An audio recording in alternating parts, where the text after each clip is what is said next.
There are places that seem to keep breathing after everyone leaves. Not haunted, exactly. I feel like that word is too easy, right? Too dramatic, too, decorated with expectations. I mean something quieter than haunted. I mean like a laundromat after midnight with one machine still turning and nobody inside. I mean a school hallway during summer break when the lockers are shut and the fluorescent lights are still humming like they forgot the children are gone. I mean the parking lot behind a closed grocery store where a few carts sit gathered in the dark like small metal animals waiting for instructions. Certain empty places do not feel empty. They feel paused. That's the part that always gets me. Not the darkness, not the silence, the pause. The sense that whatever normally happens there has only stepped out of the room for a moment. And if you stand still long enough, you might hear it coming back. There's a strange pressure in spaces built for people when the people are missing, like a theater with no audience, a diner before dawn, a motel corridor with ice machines muttering somewhere beyond the wall. These places feel less like abandoned scenery and more like minds that are trying not to think. In a world full of noise, trust the signal. If you're hearing this, you've already found it. This is Dove and Serpent Radio. And I don't know why I'm thinking about empty places tonight, except that I drove past an office building earlier, one of those low glass rectangles with a few lights left on. And it had that look. You know the look. Not frightening, not inviting, just aware, right? The parking lot was wet from an earlier rain, and every light sort of doubled itself on the pavement. So the building looked like it had sunk halfway into a darker copy of itself, and there was one window glowing on the second floor. And behind it I could see the vague shape of a chair pushed slightly away from a desk. No person, no movement, just a chair, not quite tucked in, looking more human than it had any right to look. And that's the sort of detail that can really ruin your night in a very small way. A chair pushed back in an empty room. A coffee mug near a computer screen. A jacket hanging on the back of a door. Objects are supposed to be dumb, mute, passive, but sometimes, when the person is gone, the object becomes a witness. It points toward someone. It says, somebody was here. It says, somebody expected to return. And when the hour is late enough, and you are tired enough, that little suggestion becomes more powerful than any ghost story. You're listening to Dove and Serpent Radio. And tonight, we're not going into the haunted house. We're going into the empty break room, the closed mall, the silent waiting room, the ordinary spaces that become uncanny only after their purpose has gone home for the night. There's something deeply human about being unsettled by emptiness. You know, we're social creatures. We read rooms automatically. We enter a space, and before we think, we ask it questions. Who's here? Who's been here? Am I welcome? Am I being watched? Where are the exits? Is this place safe? And most of that happens below language. Your body does it, right? Before your mind makes a report. The angle of the chairs, the smell of old carpet, the temperature, the kind of silence in the walls, all of it becomes information.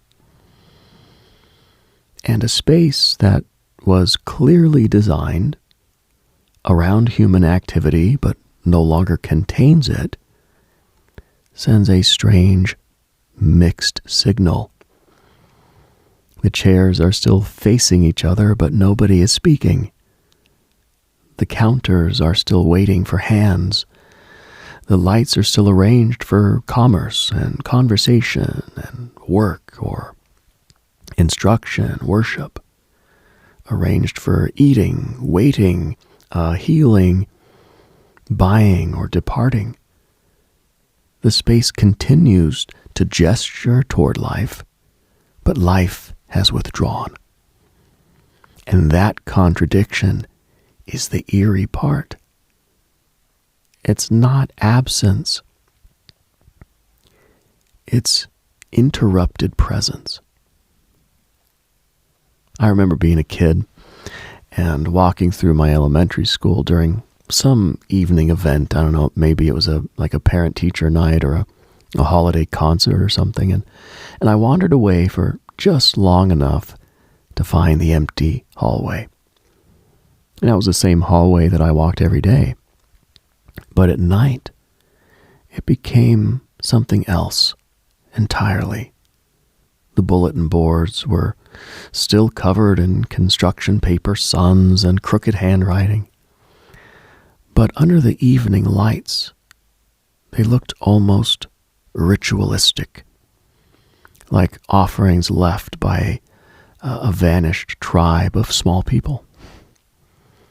The drinking fountain made a little mechanical sigh, and somewhere far away, the adults were talking. But their voices were muffled and unreachable. And I remember feeling, maybe it was for the first time, that buildings have afterlives. Not in the supernatural sense, well, not necessarily, but I'm not saying the school had a soul. I'm saying that the school had a second face. The daytime building was one thing. The nighttime building was another thing. And once you see that, you start to understand that every place has multiple identities, depending on who is present, what hour it is, what kind of light falls across it, and whether anyone is expecting you to be there. A church at noon and a church at 2:17 a.m. are not the same church. A hospital lobby during visiting hours and a hospital lobby at 4 a.m. are not the same lobby. A hotel breakfast area when families are making waffles, that's one reality. That same little room at midnight with the cereal dispensers dark and the juice machine sleeping is another reality entirely. Nothing's changed except the arrangement of human attention. But human attention is not a small thing. It is one of the forces that tells a place what it is. That may be why empty places can feel almost offended, as if you caught them between roles. You know, a classroom with no students doesn't know whether to perform education or storage. A mall after closing doesn't know whether to be a marketplace or a mausoleum. A conference room at night sits there with its rolling chairs and dry erase board and speakerphone, holding the fossilized intention of meetings nobody wants to remember. It's not dead. It's not alive. It is between assignments. And I feel like there's a particular sadness in closed restaurants. Maybe you've felt it. You pass by after hours and the chairs are all upside down on the tables, The neon sign is off. The windows are dark. Something about it feels personal. Restaurants are built around, appetite and warmth, talk, spills, laughter, plates arriving, people leaning across tables, the whole messy communion of being hungry together, right?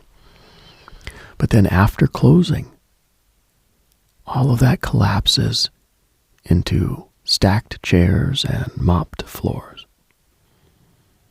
The place becomes honest in a way that it maybe can't be during business hours. It shows you the skeleton beneath the hospitality. And I think that's part of the unease. Empty places show structure. They reveal how much of ordinary life is choreography. When people are present, a cafe feels natural. When people are absent, you see the arrangement. The tables spaced just so.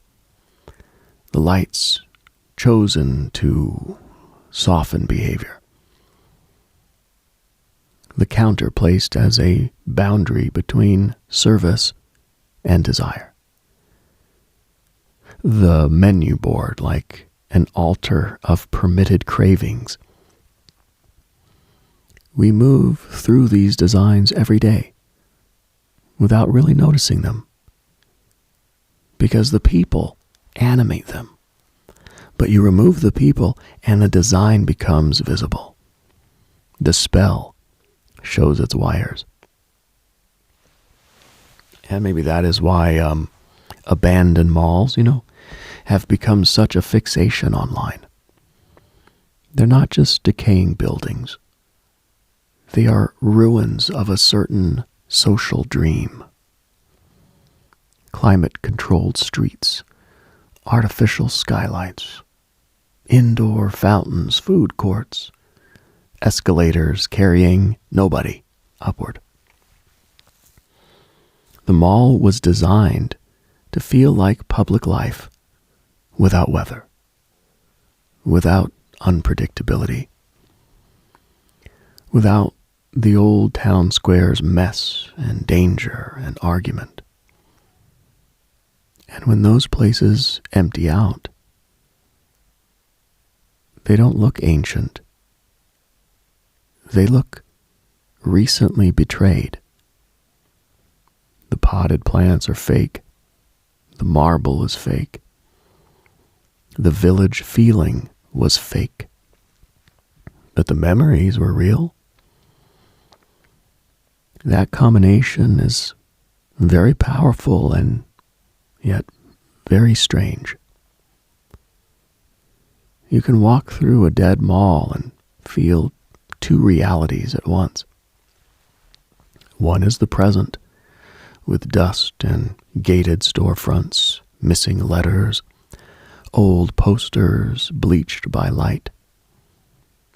The other is the memory of bodies, teenagers drifting in packs, parents pushing strollers, the smell of pretzels and perfume, coins dropping into the fountains, and the soft thunder of many shoes on the tile.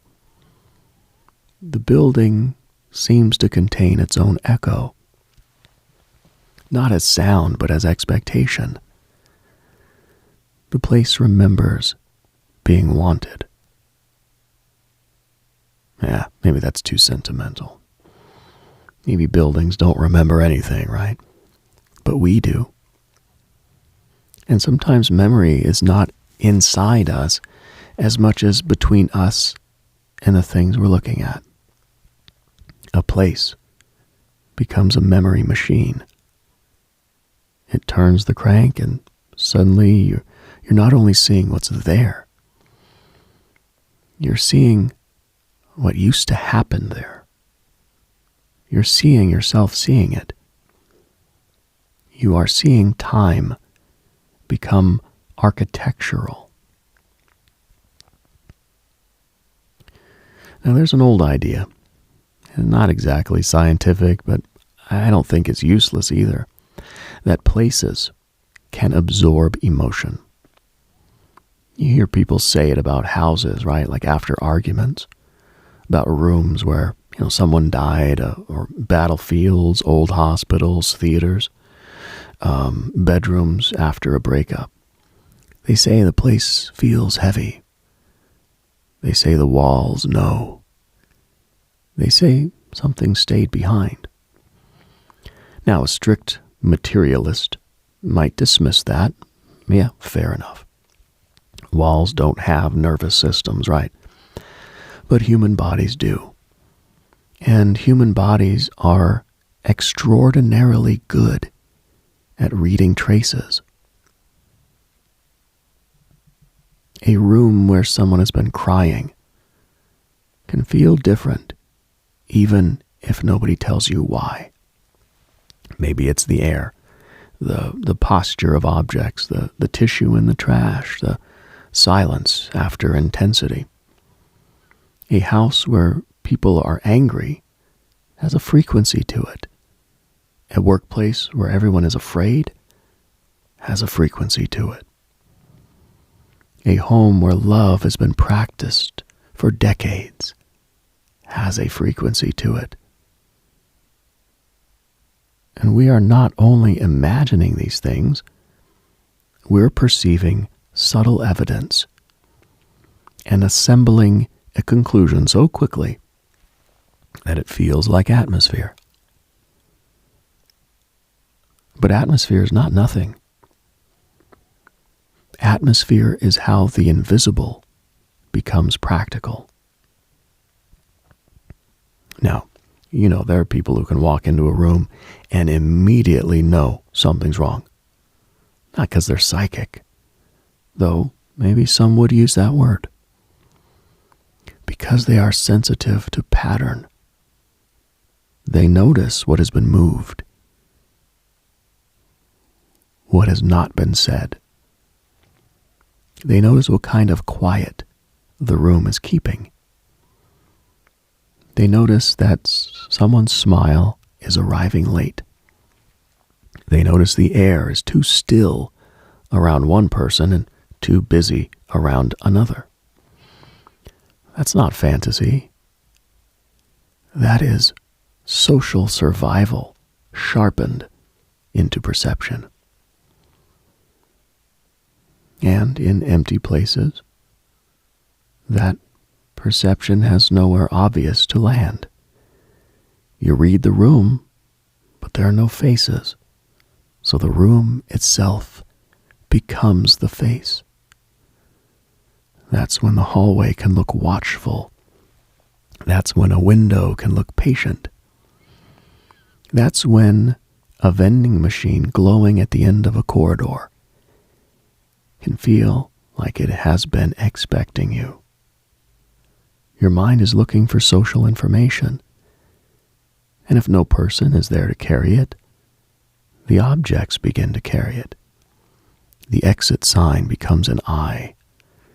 The security camera becomes an accusation. The elevator doors become lips that refuse to open. This is not madness. This is the old animal in us trying to make sense of a human-shaped absence. You're listening to Dove and Serpent Radio, and somewhere right now, There is a gas station with nobody inside except the clerk. And even the clerk is wondering why the cooler lights make the back wall look like an aquarium. And gas stations at night deserve their own theology. They are among the strangest places we've ever made.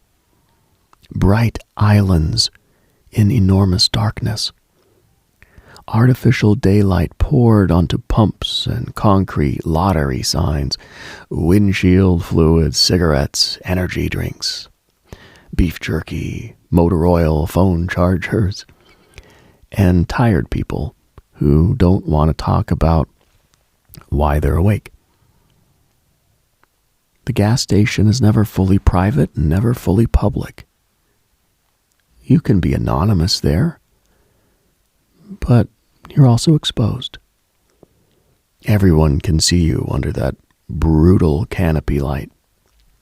You're a little specimen of human fatigue, standing beside your car while gasoline flows through a hose like some modern ritual of continuation. There is something almost priestly about the late-night gas station clerk. Not in a grand way, in a witness way. They see people at odd thresholds, travelers, insomniacs, shift workers, people leaving hospitals, people going to hospitals, teenagers with nowhere to be, men in work boots, women in pajama pants, exhausted parents, lonely drivers. People buying things they don't need, because buying something is easier than sitting alone with themselves in the car. The clerk stands in that glass box between darkness and transaction, scanning objects like small confessions.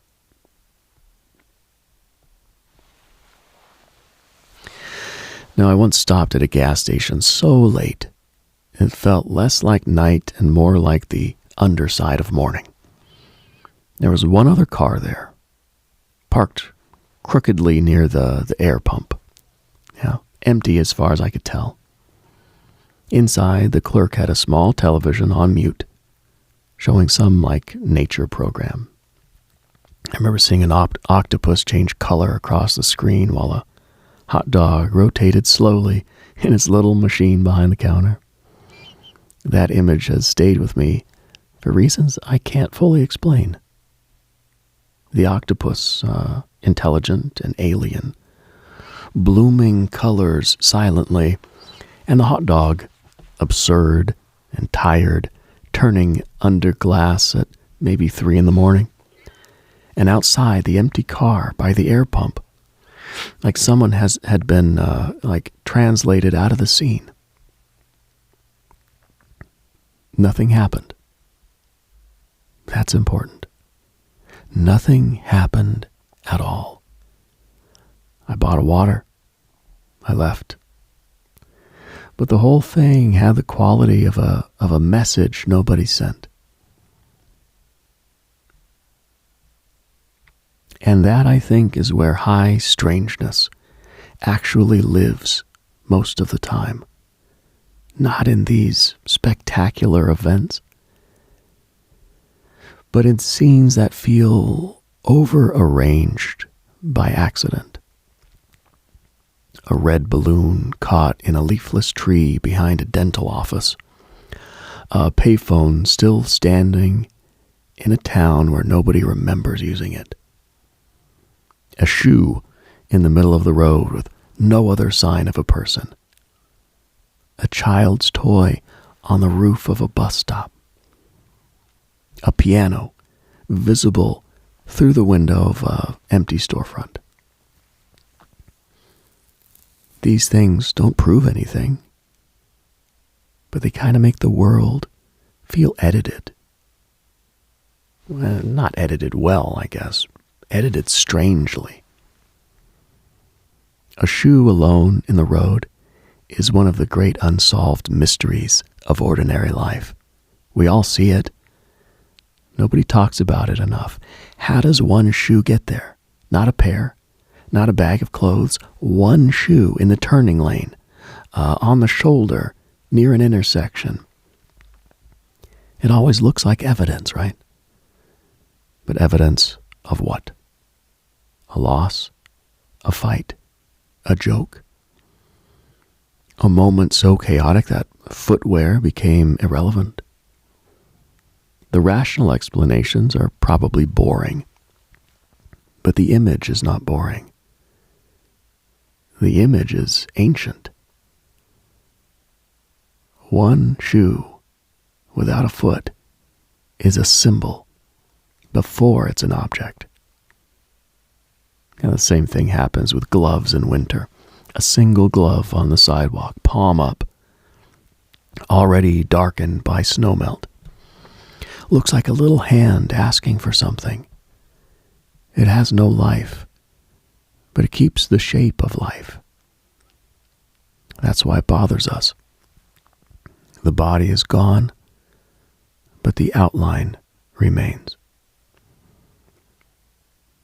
Maybe empty places unsettle us because they're full of outlines. Chairs are outlines of sitting. Beds are outlines of sleep. Cups are outlines of thirst. Roads are outlines of departure.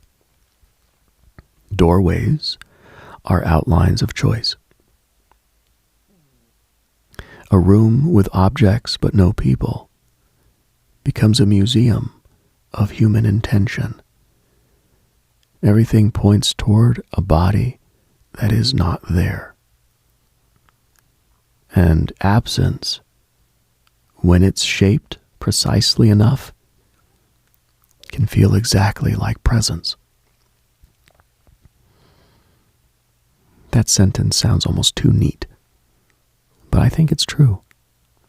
Absence becomes presence when it has a shape. A missing person at a dinner table is not the same as nobody being there. An empty crib is not the same as an empty box. An untouched side of the bed is not the same as unused furniture. We understand absence through the form it leaves behind. And sometimes a place holds so many forms of human behavior that when the behavior stops, the absence becomes dense. It becomes almost physical.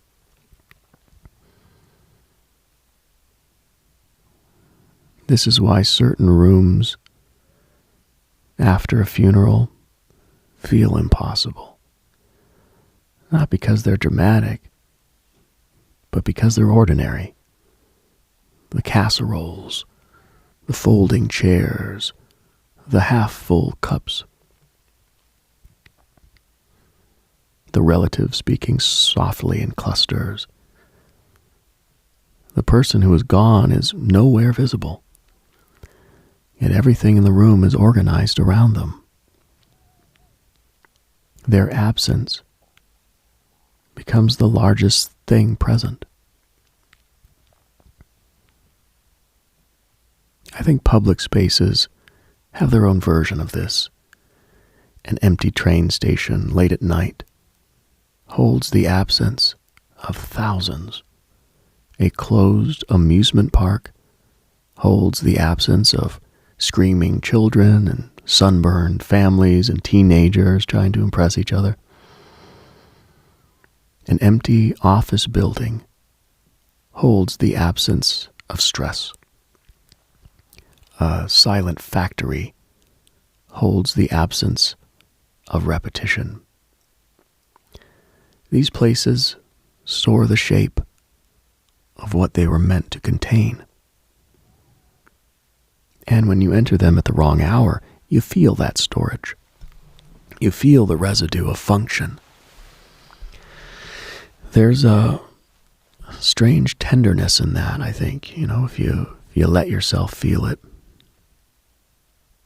Human beings make places because we need somewhere to put our rituals.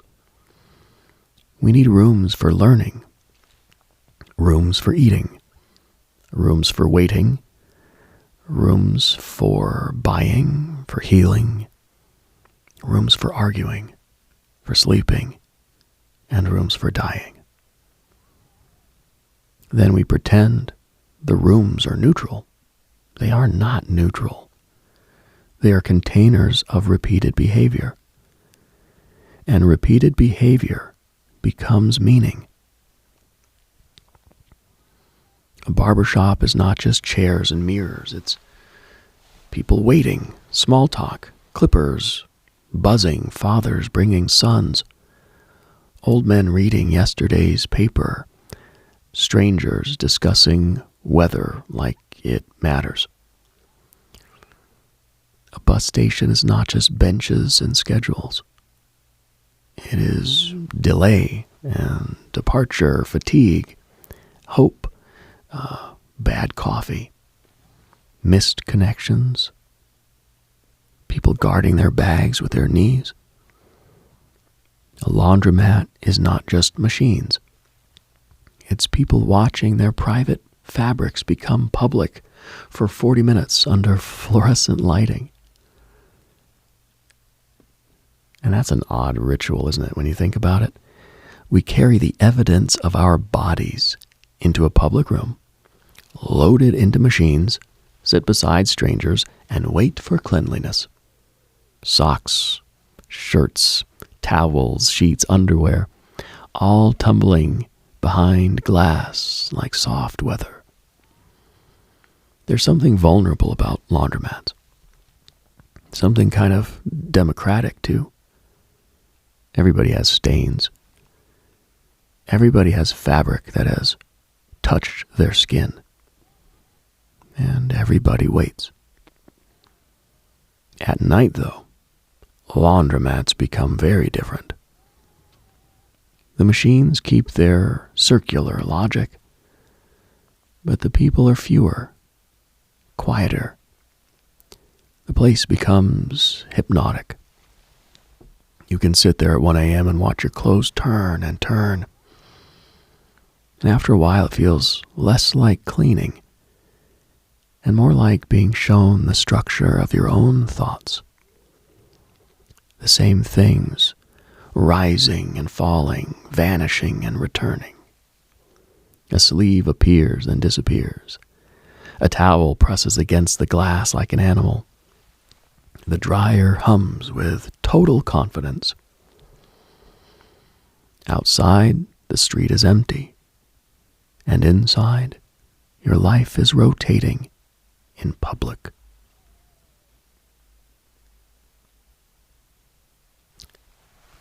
I once saw a man asleep in a laundromat chair with one hand resting on a basket of folded clothes, not gripping it, just resting there gently, like he was keeping someone safe. There was no drama in it at all, but it stayed with me. That hand on the basket looked like love, reduced to its simplest form. Stay near what must be carried home. And that's the thing about ordinary late-night places. They reveal people without asking them to explain themselves. And maybe that's why they feel more honest than daytime spaces. Daytime is full of performance.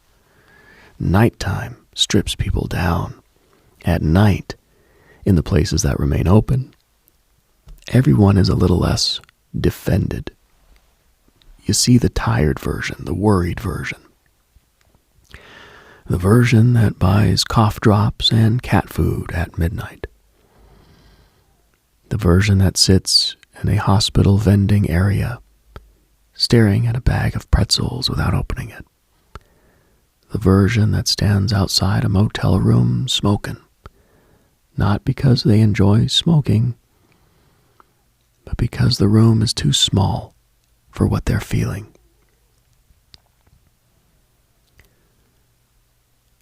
There's a whole civilization after midnight that daytime people never meet.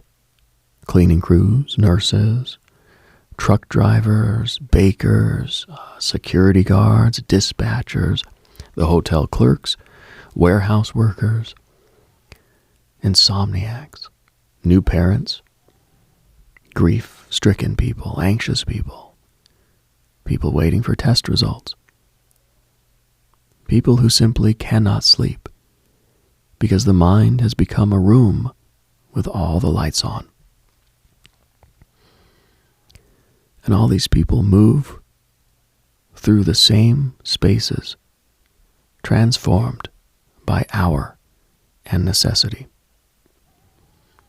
A supermarket at 2 p.m. is commerce. A supermarket at 2 a.m. is anthropology. Or it used to be, before so many stopped staying open all night.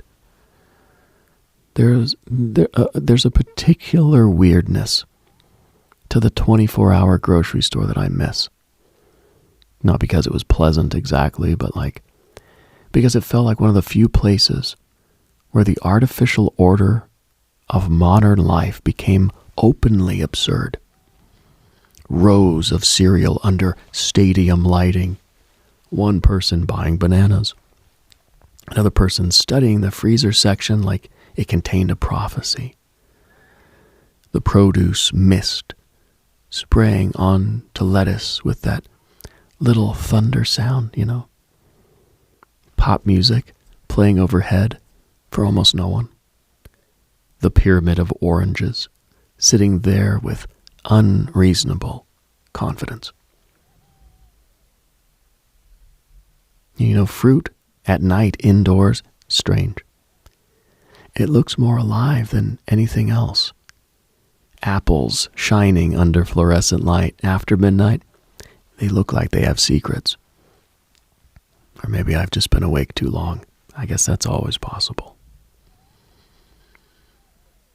The mind changes after midnight. Not always in a bad way. It becomes less obedient. It stops arranging experience into these neat daytime categories. It lets associations wander. A grocery aisle becomes a cathedral of packaging. A parking garage becomes an underworld. A motel sign becomes a lighthouse for people who have not admitted they are lost. The world doesn't become more mysterious exactly. I feel like you become less defended against the mystery already present.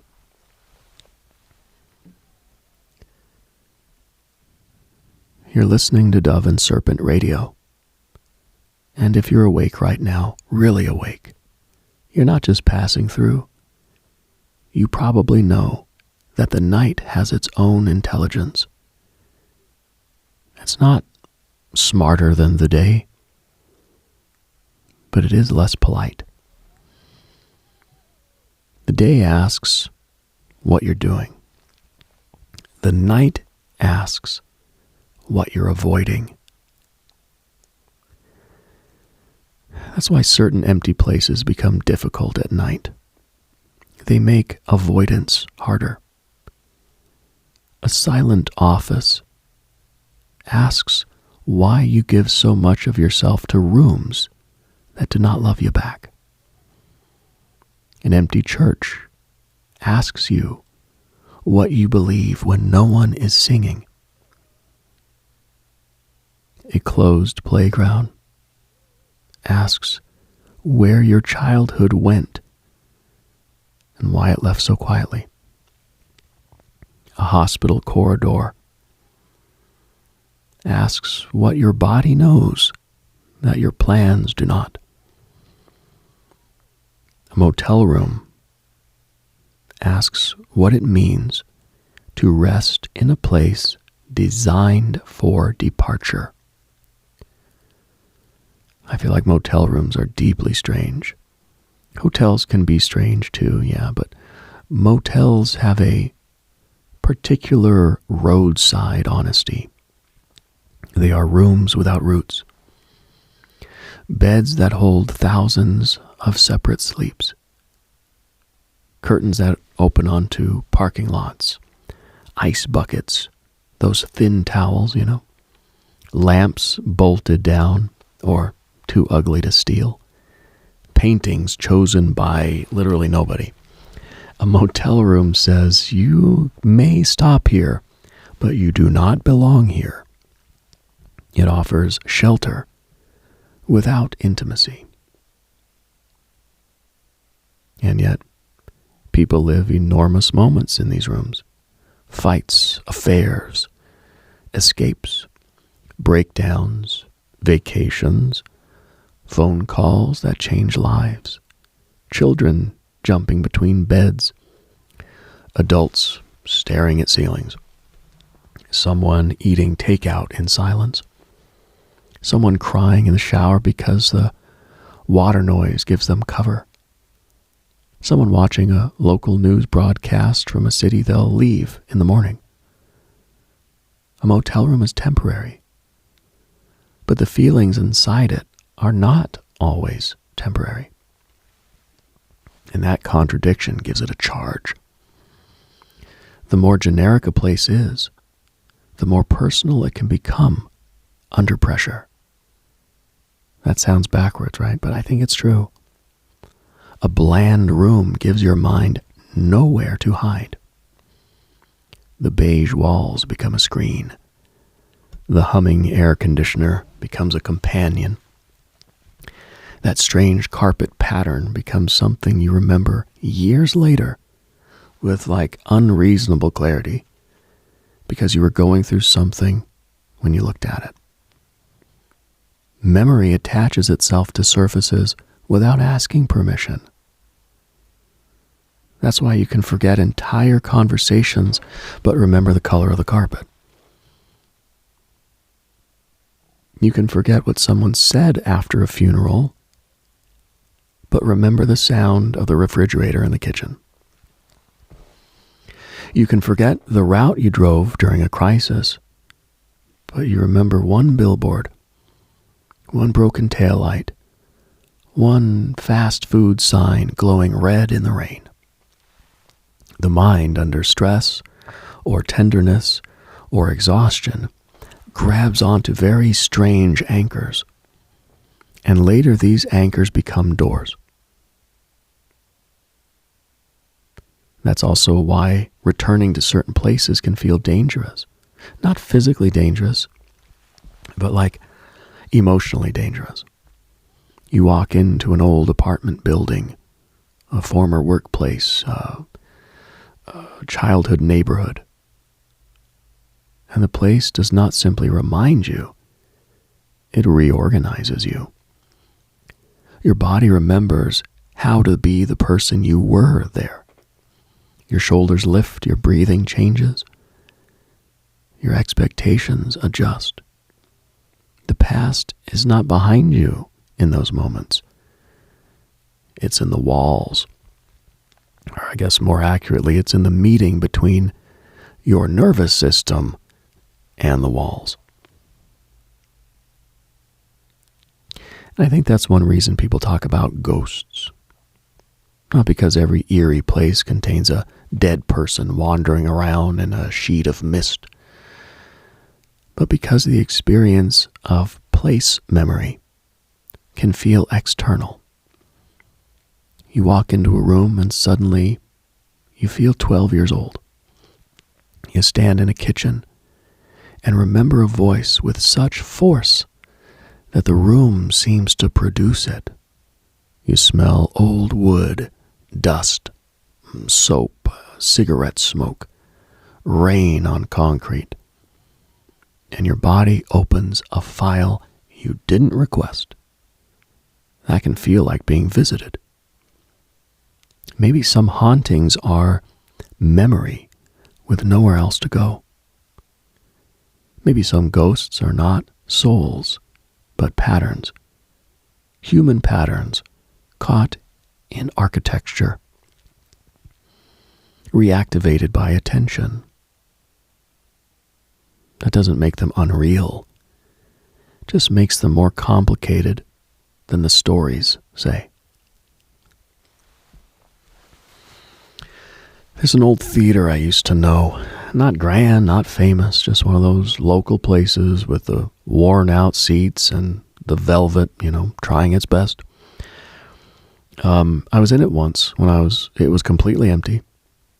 I remember standing near the stage, looking out at the rows. An empty theater is one of the most potent empty spaces because every seat is an implied witness. The whole room faces one direction. Even without people, it is arranged as attention. And when you stand on the stage alone, the room still seems to watch. And that's not imagination exactly. It's design. The room was built to focus human perception. Remove the humans and the focus remains. The architecture still points. The seats still expect. The stage still offers itself to be seen. An empty theater is not empty. It's a machine for looking, temporarily without eyes. The same is true of courtrooms. Now, I've only been in a few, but every courtroom I've ever entered felt like the furniture had opinions. The raised bench, the tables, the witness stand, the rows, the flag, the hard surfaces, the ritualized arrangement of authority and exposure. Even empty, a courtroom feels like judgment is stored in the wood. You lower your voice automatically, right? You become very aware of your hands. And it's not because a ghost is there. It's because the room is shaped like consequence. Rooms teach behavior. This is one of the quieter truths of civilization. We think we're choosing how to act. And yeah, sometimes we are, But the room is always making suggestions. A classroom suggests attention. A chapel suggests reverence. A casino suggests timeless appetite. A gym suggests effort and comparison.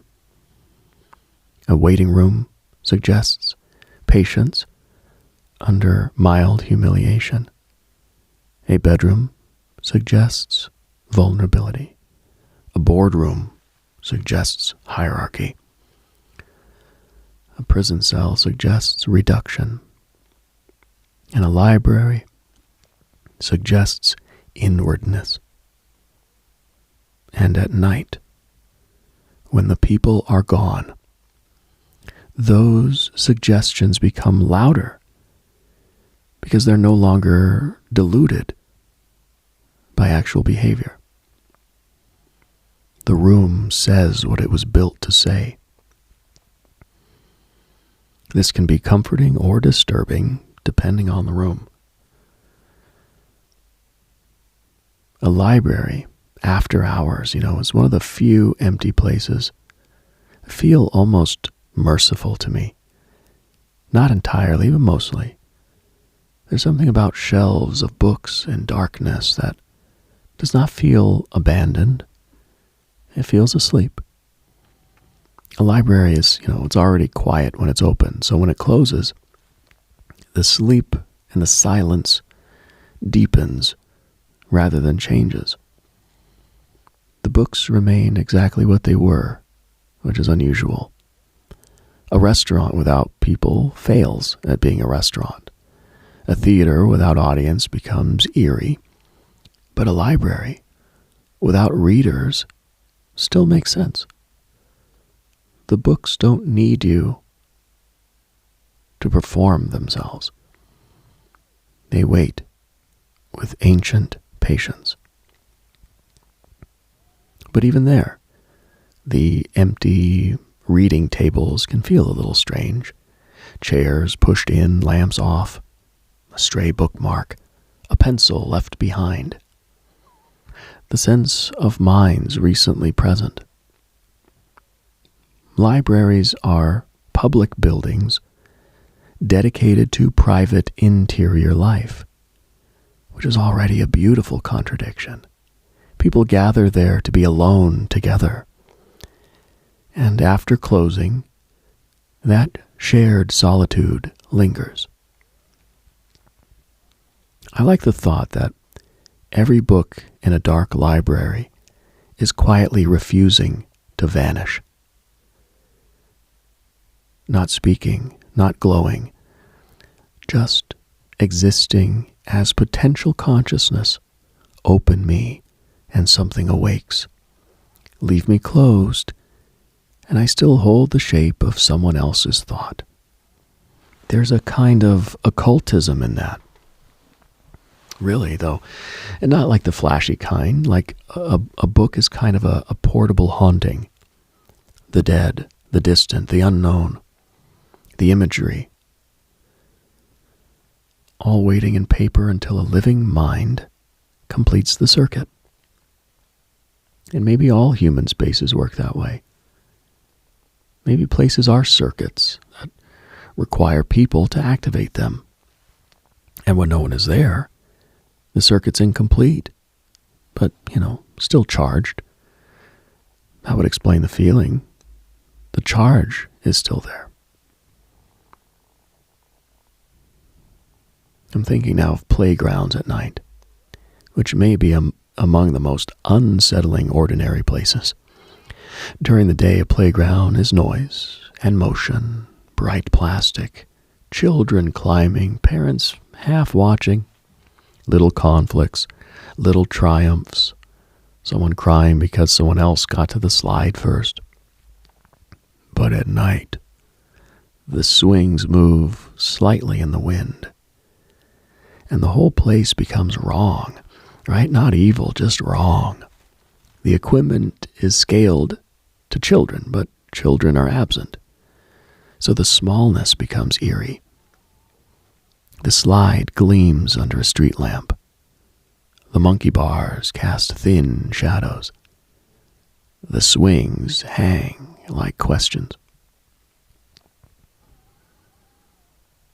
A swing moving by itself at night is such a simple image, and yet it works on us immediately. We know wind exists. We know momentum exists. We know there's no need to invent a ghost, but the image is too precise. A swing is made for a child's body, and movement without the body feels like the shape of play after the player has vanished.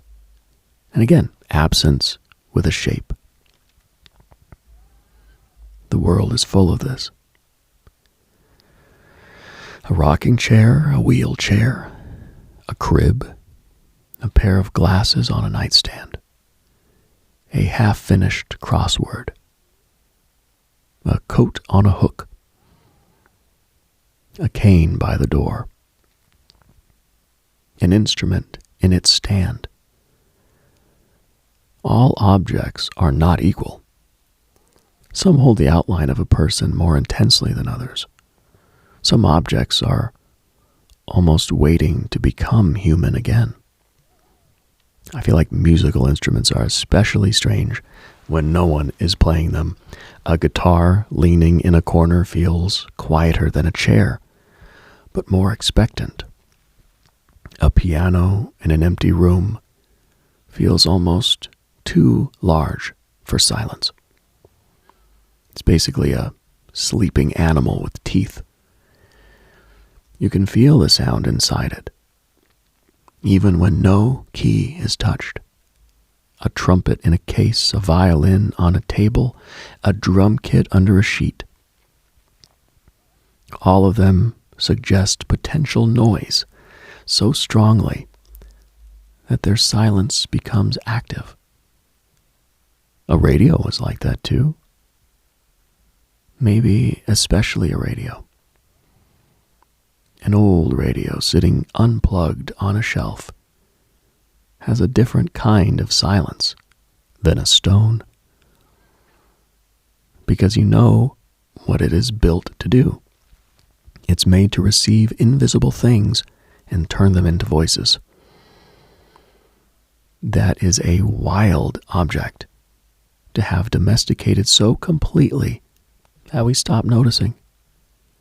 A box that catches signals out of thin air. A machine that makes distance intimate. A little altar of broadcast. No wonder radio is haunted in the imagination. It deserves to be. Static already sounds like the dead trying to remember language. Turning a dial in the dark already feels like searching through layers of unseen weather. A voice arriving through interference at night. From somewhere you can't see. That's one of the more beautiful and unsettling things human beings ever invented. And here you are, somewhere in your own dark, listening. There's intimacy in that, but also strangeness. Now, I don't know the room you're in. I don't know if you're lying down, driving, working, staring at the ceiling, folding laundry, standing outside for air, trying not to think about something, trying very hard to think about something. But the voice still arrives. That's the old magic of broadcast. Not magic as fantasy, magic as connection across absence. A voice crosses the invisible and becomes present in a room where the speaker is not. That is already ghostly. Every recording is a small haunting. Every voicemail from someone gone. Every video of a younger self. Every song made by people who are older now, or dead now, or different now. Technology did not banish ghosts. It multiplied them. It gave memory a storage format.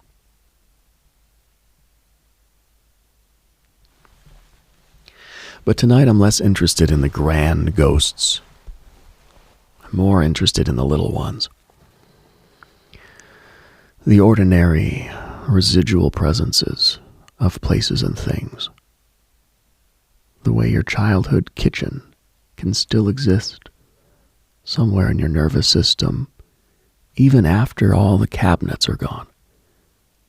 The way an empty high school gym can make you feel exposed decades after you last stood in one.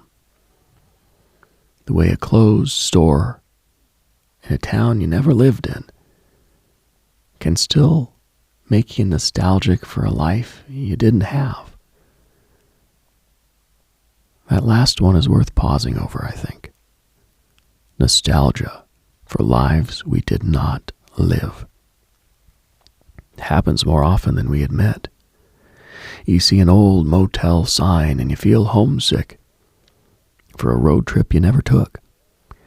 You see a photograph of a 1970s living room and feel grief for a family that wasn't yours.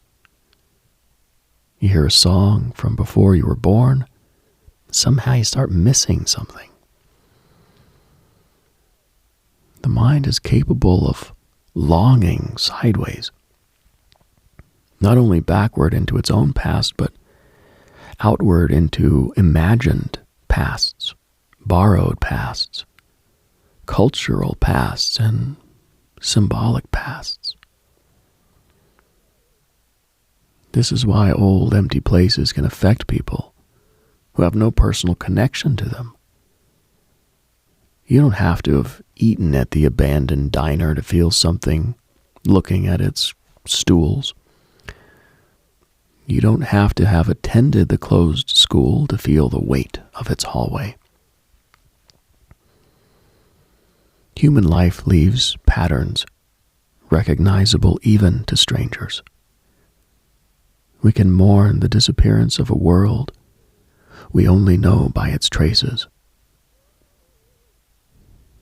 There's a danger, though, in romanticizing decay, of course. Ruins are beautiful from a distance. But decay is often loss, poverty, neglect, danger, rot, failure, abandonment. People lived through the breaking of those places. People lost jobs, homes, routines. They lost community. The pretty photograph of the abandoned factory doesn't show the family that depended on its paycheck. The beautiful dead mall doesn't show the small business owner who watched the foot traffic disappear month by month. The empty church does not show the congregation aging out, the baptisms slowing, the choir thinning, or the roof leaking. But the beauty and the loss are not separate, and that's why it hurts. An empty place can be aesthetically fascinating and socially tragic at the same time. In fact, that tension is part of its power. We're drawn to ruins because they tell the truth about impermanence without asking us to be noble about it.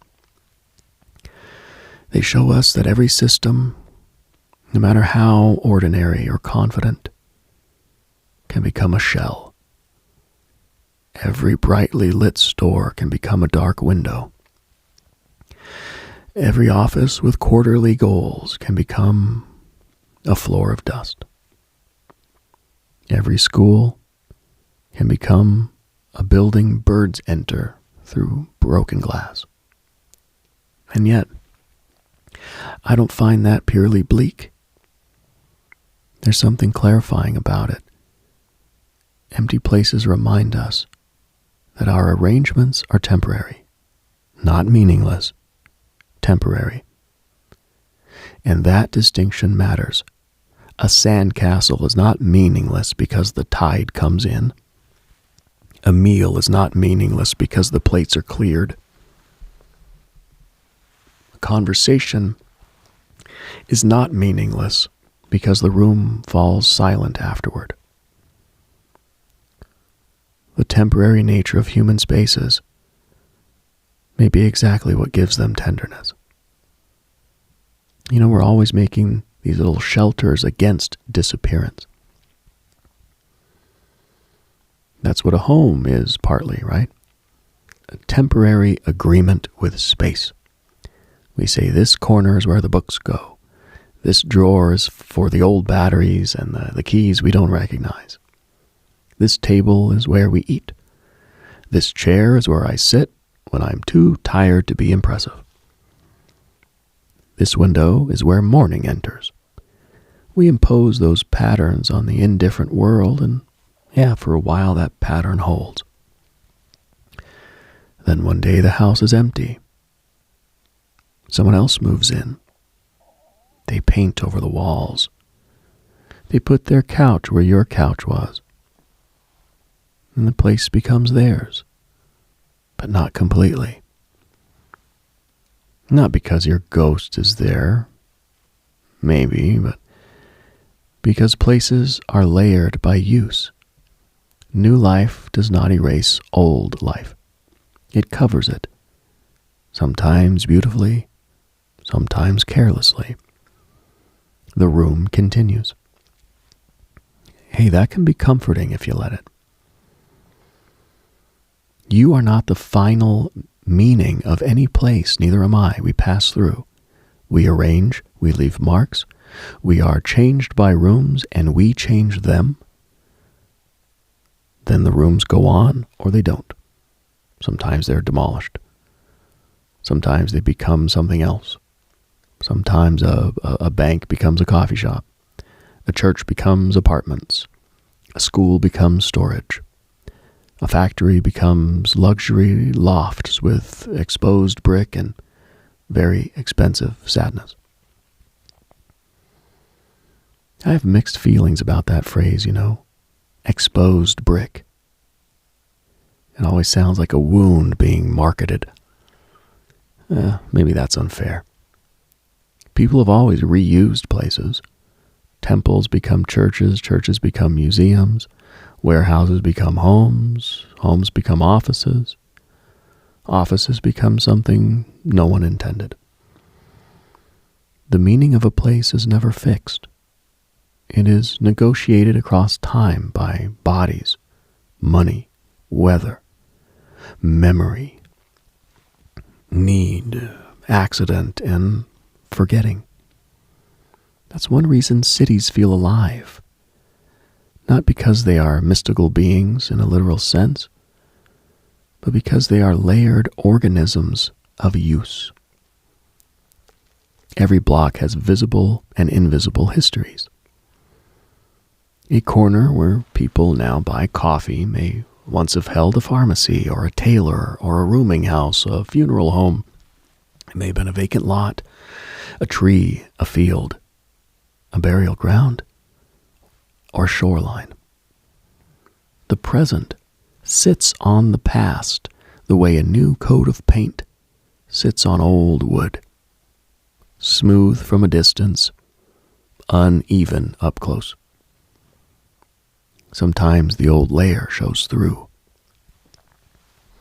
Maybe that's what people sense in certain neighborhoods. The atmosphere is not only current, it's accumulated.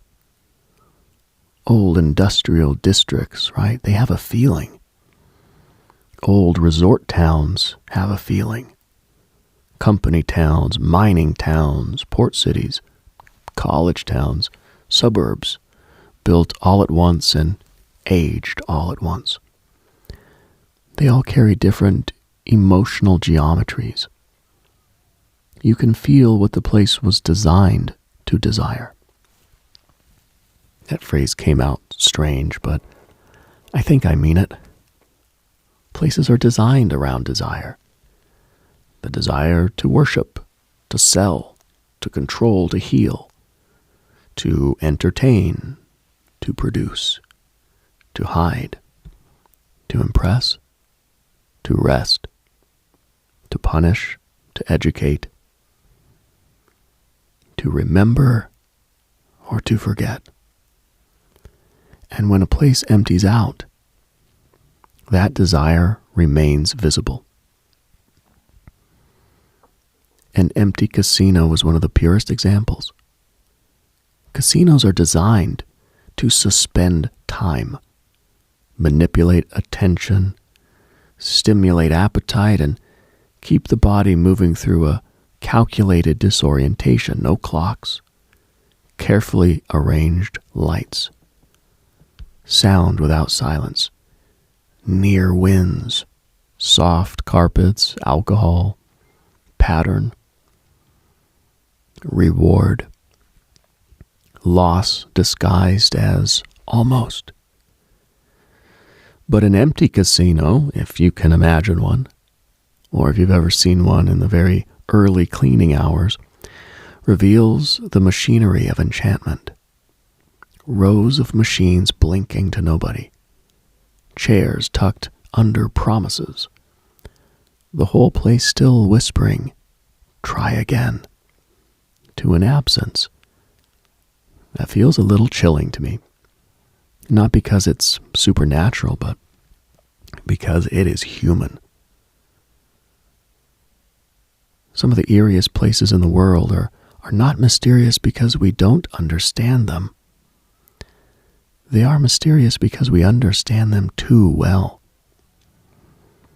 The waiting room is eerie because we know waiting.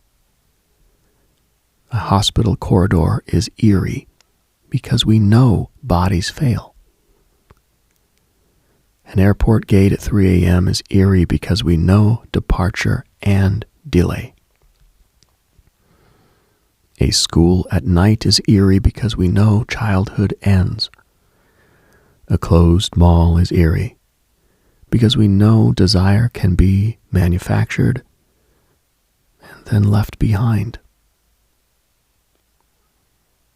You don't need a monster when the architecture is honest. And I think that's why empty places can feel alive. They're full of human truth without human distraction. They hold the residue of what we do repeatedly, and repetition is a kind of invocation. Every day, people enter the same doors, perform the same gestures, speak the same phrases, sit in the same chairs, buy the same coffee, wait under the same lights. And over time, the place becomes saturated with expected behavior. Then one night, the behavior stops, and the expectation remains like heat in pavement after the sunset. That's not a ghost story, but it's close enough. There's a Japanese idea, often simplified in the West, about objects gaining spirit after long use. Now, I'm not going to pretend to be an expert on the folklore, but the intuition behind it makes sense, right, to me. A tool used for decades by a human hand becomes more than an object in the emotional imagination. A house lived in for generations becomes more than lumber. A doll loved by a child, a knife used in a kitchen, a coat worn every winter, a radio kept on a shelf. These things become saturated with relationship. Whether or not they literally awaken is almost beside the point. We awaken to them differently. Use creates intimacy, and intimacy changes perception. That's why throwing away certain objects is difficult. Not expensive objects, not even beautiful ones, like a chipped mug or a worn shirt, a cheap keychain, a notebook, a child's drawing, a recipe card in someone's handwriting. These things are not valuable in the market sense, right? They're valuable because they've been touched by duration. They carry contact. They have become little vessels of time. Places do the same thing, only on a larger scale. A home is a vessel of time. A workplace is a vessel of time. A road you drove every day for years is a vessel of time. Even if nothing dramatic happened there, repetition itself becomes emotional. One day you move away, and a perfectly ordinary intersection can break your heart because you passed through it during 1,000 versions of yourself. There's humility in realizing that. The great mythic events of a life are not the only things that matter. Sometimes it's a gas station, it's a mailbox, a hallway, a parking space, a certain bend in the road. Become part of the soul's furniture. Not because it was special, but because you were there often enough for your life to rub against it. And life leaves a polish. This is where I start to sound like I'm defending nostalgia. And yeah, maybe I am. But only the honest kind. Not the kind that lies about the past. Not the kind that says everything was better before. Yeah, that kind is poison. I mean the quieter nostalgia that recognizing the past as unrecoverable and therefore precious. It's flawed and therefore it is human. Empty places can teach that kind of nostalgia because they don't let you fully romanticize. The dust is there, the decay is there, the sadness is there too. But so is the proof that something happened. Something happened here. People gathered here, worked here, waited here, loved here badly or well, bought shoes here, maybe learned math here, changed oil here, sang here, slept here, lied here, prayed here. They hid here. They said things they regretted. They said things they meant. People looked out the windows. They checked the time. They wished they were elsewhere. They wished someone would stay. Wished someone would leave. People made ordinary little bargains with existence. That's what empty places hold. Not ghosts in white sheets. The pressure of having been used by the living. And maybe the reason that feels eerie is because deep down, we know we will also become an absence with a shape. Not tonight, hopefully, not soon, hopefully, but eventually. Our rooms will become rooms without us. Our objects will become clues. Someone will open a drawer and find the strange assortment of things we thought worth keeping. Someone will decide what to do with our books, our clothes, our tools, our chargers, our notes, our receipts, our half-used bottles of vitamins, our old headphones, our passwords, our photographs, our ridiculous little piles of life. It's a sobering thought, but not only a sad one, because it means the way we inhabit the world matters. The care we bring to rooms matters. The kindness we practice in ordinary spaces matters. The voice we leave in someone's memory matters. The way we sit with people in kitchens and cars and hospital rooms and diners, porches and late-night phone calls matters. We are always leaving atmosphere behind. Yeah, I know that can sound heavy, and I don't mean it as a burden.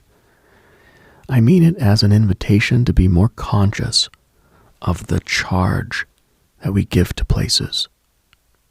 There are homes that feel tense because tension has been practiced there. There are rooms that feel safe because gentleness has been repeated there.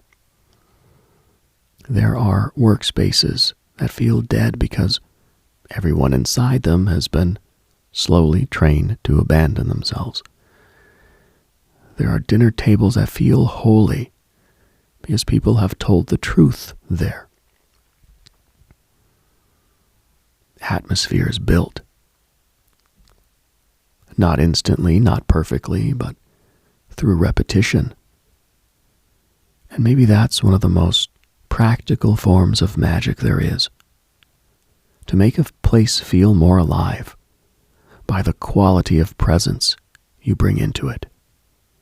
To change the charge of a room through attention, order, beauty, honesty, humor, silence, music, and patience. To make a home that does not merely contain you, but steadies you. To make a studio, a desk, a chair, a corner of the world where your better self is easier to reach. That sounds almost too useful for this hour. But useful things can still be strange, right? A candle changes a room. A song changes a room. A voice. A clean table. A sincere apology changes a room more than incense ever could. A laugh after a long silence can change the architecture of a night. We are not powerless inside spaces. We are participants in their atmosphere. Still, There are some places that resist us. And you know that too, right? Some rooms don't want to be softened. Some houses seem to hold a mood no furniture can fix. Some workplaces remain spiritually airless, no matter how many plants someone brings in. Some buildings have that fluorescent despair embedded in the ceiling tiles. Some basements feel like the earth is thinking under them. Some stairwells feel like they continue one floor farther than they should. I'm not saying run from every strange feeling, but I am saying the body notices things the conscious mind may not yet understand. A bad smell, poor ventilation, mold, lighting, hidden sound frequencies, social tension, danger, memory, symbolic association. All of these can register as wrong before you have language for them. The eerie feeling may not be supernatural, but it may still be information. There is wisdom in not mocking your unease too quickly. There's also wisdom in not worshiping it. And that's the balance, isn't it? To stay open without becoming gullible. To stay grounded without becoming dull. To let the world be strange without forcing it to prove a theory. To walk into an empty room and feel what you feel, while still knowing that where the exits are, and whether the floor is safe. That might be the whole art of being awake in this world. Wonder and discernment, dove and serpent, the softness to perceive and the sharpness to interpret. Too much dove and every shadow becomes an angel, too much serpent and every angel gets dissected until nothing sings. But together there's a way of moving through mystery without losing your footing. And maybe that's what a late night broadcast is for. Not to solve the empty places, not to declare what haunts them, but to sit for a while in the charged silence and admit that ordinary life is much stranger than we pretend. I keep thinking about that office building from earlier, the wet parking lot, the doubled lights, the chair pushed back from the desk. I'll probably never know who left it that way. Maybe someone worked late and forgot. Maybe the cleaning crew moved it. Maybe it means nothing. Most things mean nothing until the mind catches on them. But there's also this. Somewhere in that building, a human being spent part of their finite life under artificial light, answering messages, thinking about money or deadlines or dinner or their back pain or someone they loved. They stood up from that chair and left, expecting tomorrow to continue. And for a few hours, before tomorrow arrived, the room held the shape of their interruption. And that is enough. It doesn't need to be more dramatic than that. An empty chair and a lit window at night is already a complete mystery, because it asks the oldest question in the smallest possible way. Who was here? And where did they go? Every empty place asks that. The closed school, the dead mall, the silent church, the vacant office. the motel room after checkout, the playground at night, the laundromat between cycles, the gas station with one clerk and a television on mute, the theater with no audience, the library asleep around its books. Who was here? Where did they go? And beneath that, the question we don't like to ask, but always hear anyway. What will remain when I leave? Maybe not much. Maybe more than we think. A mood, a memory, a kindness, a pattern, a room made gentler by how we lived in it, a voice someone hears years later at an impossible hour, a little signal in the dark that says, you are not the first to pass through this silence, and you will not be the last.